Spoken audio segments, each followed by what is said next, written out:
ইসলামী আন্দোলনের নেতৃবৃন্দরা কিন্তু ইতিমধ্যে লিফলেট বিতরণ করবো, যেটা আগামীকালকার সমাবেশ, যেটা বিকাল ৩টার সময় গণপরিষদে শুরু করবো। ইতিমধ্যে আমরা রাজপথে কিন্তু তারা লিফলেট বিতরণ করবো।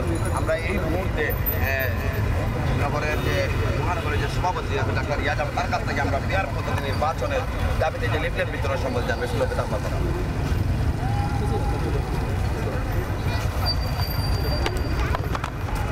পিআর সিস্টেমে জাতীয় নির্বাচনের দাবিতে ইসলামী আন্দোলন বাংলাদেশের পক্ষ থেকে সারা দেশেই আমরা কর্মসূচি ঘোষণা করেছি। তারই অংশ হিসাবে ইসলামী আন্দোলন বাংলাদেশ সিলেট জেলা মহানগরের উদ্যোগে আজকে আমরা সিলেট নগরীর বিভিন্ন সড়কে, মার্কেটে সকল মানুষের কাছে আমরা পিআর বা সংখ্যানুপাতিক পদ্ধতিতে জাতীয় সংসদ নির্বাচনে আয়োজনের সময়ের দাবি হিসেবে আমরা প্রস্তাব দিয়েছি।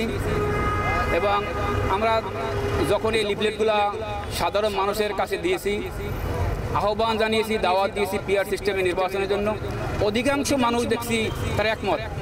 তারা বলেছেন বিগত স্বাধীনতা পরবর্তী ৫৪ বছরও যে দলটি ক্ষমতায় যায় দেখা যায় তারা সন্ত্রাস দুর্নীতি করে, কিন্তু মামলা হয় বিরোধী দলের নেতাকর্মীদের উপর।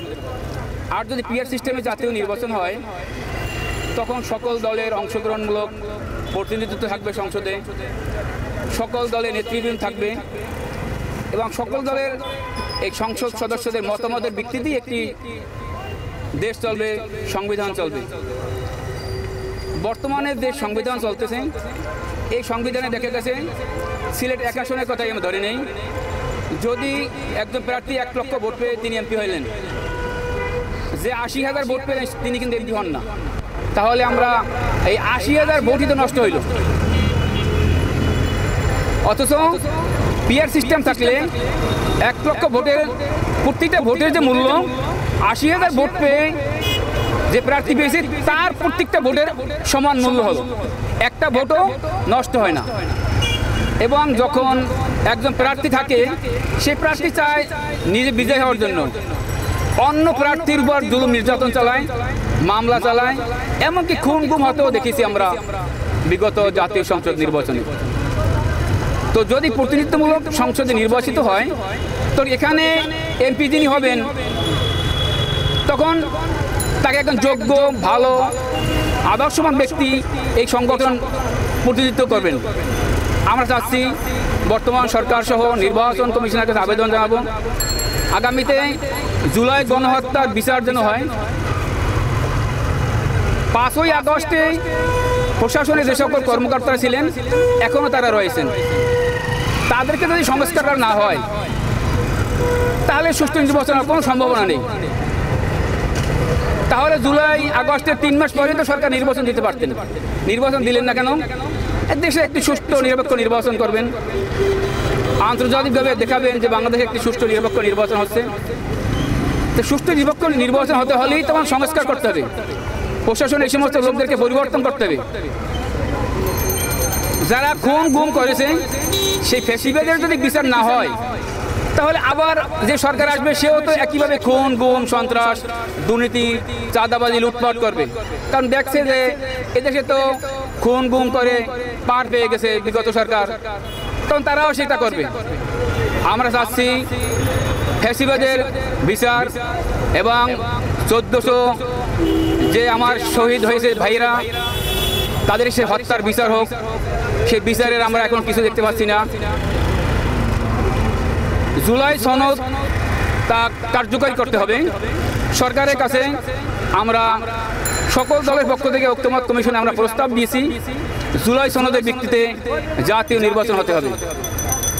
আগের সংবিধানে যদি নির্বাচন হয় তাহলে তো আগের সরকারই থেকে যায়। ঐক্যমত্য কমিশনে যে প্রস্তাব দিয়েছি সেই প্রস্তাব সেই জুলাই সনদ যেন বাস্তবায়ন করে সরকার এবং সংস্কার করে, খুন গুমের বিচার করে, তারপর পিআর সিস্টেমে জাতীয় নির্বাচন চাচ্ছি। আমরা নির্বাচনে অংশগ্রহণ করতে প্রস্তুত, ইসলামী আন্দোলন বাংলাদেশ, কিন্তু খুন গুমের বিচার হবে না, পিআর সিস্টেমে নির্বাচন হবে না, এমন নির্বাচন তো এই দেশের মানুষ চায় না। আমরা সরকারকে আহ্বান করব জাতীয় সংসদে প্রতিনিধিত্বমূলক প্রতিনিধি পাঠানোর জন্য পিআর সিস্টেমে জাতীয় নির্বাচনের দাবি আমরা জানাচ্ছি এবং আমরা আজকে লিফলেট বিতরণ করছি। হাজারো মানুষে এই পিআর সিস্টেমের পক্ষে তারা একমত হয়েছেন। আমরা সেই একমতের ভিত্তিতে চাচ্ছি আগামীকাল আমাদের ইসলামী আন্দোলন বাংলাদেশ সিলেট জেলা মহানগরের উদ্যোগে সিলেট কোর্ট পয়েন্টে এক বিশাল সমাবেশ হবে। এই পিআর সিস্টেম বাস্তবায়নের দাবিতে জুলাই সনদের ভিত্তিতে এবং জুলাই যে গণহত্যা হয়েছে সেই গণহত্যার বিচার সহ পিআর সিস্টেম নির্বাচনের দাবিতে কোর্ট পয়েন্টে সমাবেশ হবে। এখানে আমাদের কেন্দ্রীয় স্থানীয় নেতৃবৃন্দ থাকবে। এই সমাবেশ সফল করার জন্য সিলেটের সর্বস্তরের জনতাকে পিআর সিস্টেমের পক্ষে গণহত্যার বিচারের দাবিতে যারা একমত, জুলাই গণহত্যা যে ভাইদেরকে হত্যা করা হয়েছে তাদের বিচারে যারা একমত এবং প্রশাসনের মধ্যে যারা খুন গুমে জড়িত ছিল এই প্রশাসন সংস্কারের পক্ষে যারা একমত সহ সকল নেতাকর্মীদেরকে আমরা আহ্বান জানাবো আগামীকাল বিকাল 3টায় কোর্ট পয়েন্টের সমাবেশে উপস্থিত থাকার জন্য। আসসালামু আলাইকুম।